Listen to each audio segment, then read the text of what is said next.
have you ever served as a captain, co-captain, or section leader in your drumline? If so, what notable contributions have you made to enhance the quality of your drumline when you were there?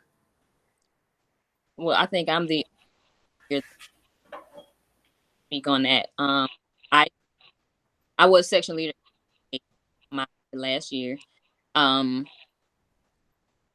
It didn't come without, I'll tell you that, and the challenges were I was now the section leader of people that I've been in the trenches with for all of these years, right? So now we have that genuine love for each other. We have that brother sister bond, and now I have to check them, and so it came with some instances where there were some people who were having a hard time separating me as their sister and then me as their leader. And I had to learn that that's a very, very thin line where it's like, look, 3 to 5 technically, which is our band practice, but we all know that band practice never ends at 5 o'clock. Okay? Ours didn't start till 6:30. For the 3 to 5 right now, but we all know wink. As far as that, I have to I can't be your home now. I have to you're dirty. You have to sit down. And it doesn't have, I don't want to hear, come on, man, but we boys. I don't want to hear that. For boys, you would have your stuff together and we would be together marching on Saturday. So okay. That was a little bit of a challenge. It wasn't, believe it or not, I really didn't get too much opposition about being a female in that role. Surprisingly, the opposition came from other lines that they really couldn't believe that there was a female section leader, because at that time it was just unheard of. Honestly, Norfolk had never had a female section leader for MD before ever. So I was the first one in that role, period. And so it was a culture shock to a lot of people. Even some old heads of MD was kind of shocked at first because that had never happened. But once I believe Shanette had said earlier about you just have to show them what you got, and so they could take early on that they were just not going to talk to me crazy. They're not going to push over me. I'm not the crybaby, so you're not going to say nothing to me and it's going to hurt my feelings and I'm going to cry.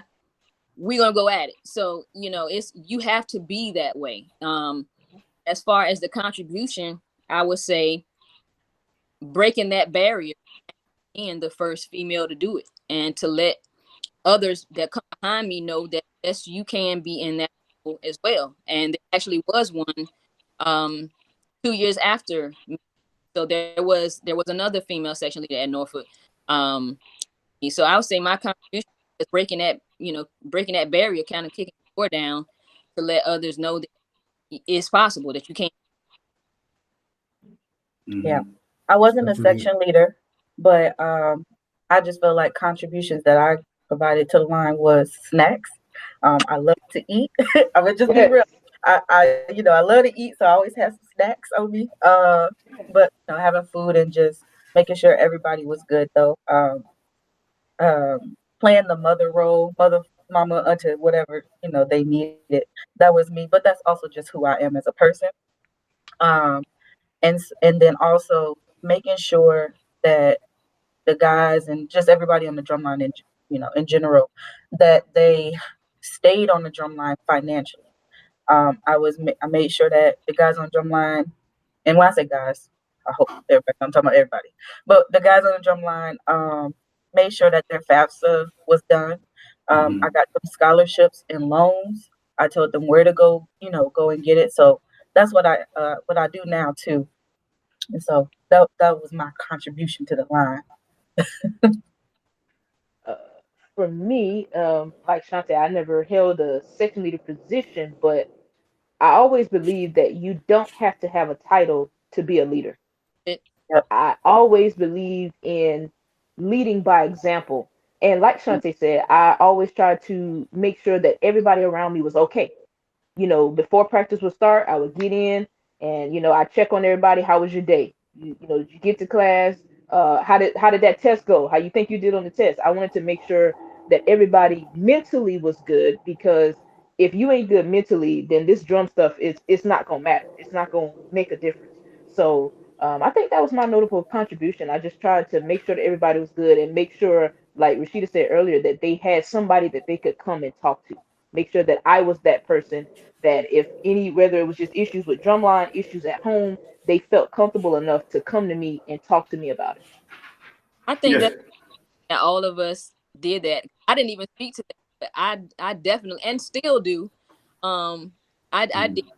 One of my biggest pet peeves when I was dirty fingernails, and so there were times where I like we would feel, and they can tell on the field, I would have a fingernail in my pocket, we're just sitting doing nothing. I would go down the line and make sure that their fingernails were not.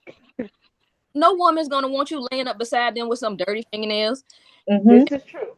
You know, This is very true. and sometimes they just don't have anybody to tell them that.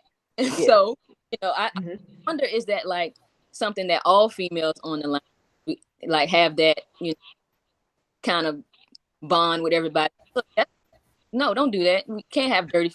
Or, hey man, go get your scholarship paperwork. And, you know, I kind of see that that's maybe a trend with all of us, to be honest. Yeah, I think women just in general are nurturers. Yeah. Now, Rashida, I had a question as I was listening to what you were saying, and as all three of you ladies here have been a beacon of light to someone in the drum line, has been a way for someone to actually come to you and speak to you about certain things, whatever it may be.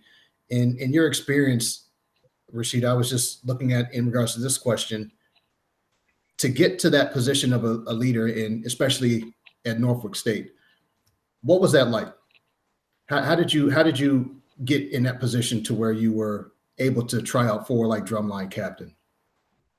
Well, the year before I was so I was kind of already primed, if you will, for the role. The next year, everyone had to audition regardless, whether you were on the line when we had for the summer of 9, I scored the highest. And so our percussion instructor, he just pulled me to the side and was like, all right, man, you're gonna be the section leader. And I was like, what? And he said, you got a problem with that? No, sir. And that was really it. There was no meeting, there was no prep work. It was like, hey, all right, you did the work, you got the score, you're it. You got a problem with it? No. And that was pretty much it. So I had to kind of put my big boy pants on really, really quick. I didn't any preparation. I had no idea at all that, because I guess I didn't even think about it, honestly. I just went in there and played what I had to play, and you know, let's get to the next thing. I wasn't thinking about the possibility of even being section. To be honest with you, that was never, because just being on the line was good enough for me. I went out, when I first stepped foot on campus, my goal wasn't, I'm going to be a section leader. Now, some people aspire to do that. That's no problem with that or at all. But I just didn't. I just wanted to be on the line. And so, you know, I guess like we've been talking about, I guess the theme for today is we all have that nurture spirit, and we just wanted to be good. And he just decided to pick me after the auditions and stuff. So there wasn't like a real battle between me and somebody else as far as section leader. My percussion coordinator, Ed Ricks, he decided. And all he asked me was I okay with it, and I said so. I'm assuming if I would have said no, then he would have picked somebody else. But or knowing Ed, he probably would have said, "Too bad, you're gonna do it anyway." But that's just really how it went. So I wish more fantastic and fabulous story to tell you about the process, but it really was just what years were you section leader? 98. 98. Okay. Gotcha. All right. Sure. Yeah. think All right. too, So though. Oh, my bad. go ahead, Shante. Go ahead. Go ahead. Oh, I was gonna say, I think too, for like any percussion instructors, band directors, or anything, is don't overlook the female in the line either, because a lot of times, our approach, or I just say for mine for sure, was let me blend in, just to get, be here. I want to be here with everybody. I don't want nobody to look down on me. I don't want nobody to necessarily not look, make me feel like I'm higher than them or anything. I just want to be with where everybody's at. So you just never know that your the female on the drum line could be that person. She could be the section leader. She could be the drum major, whatever it is. She can be that person. So.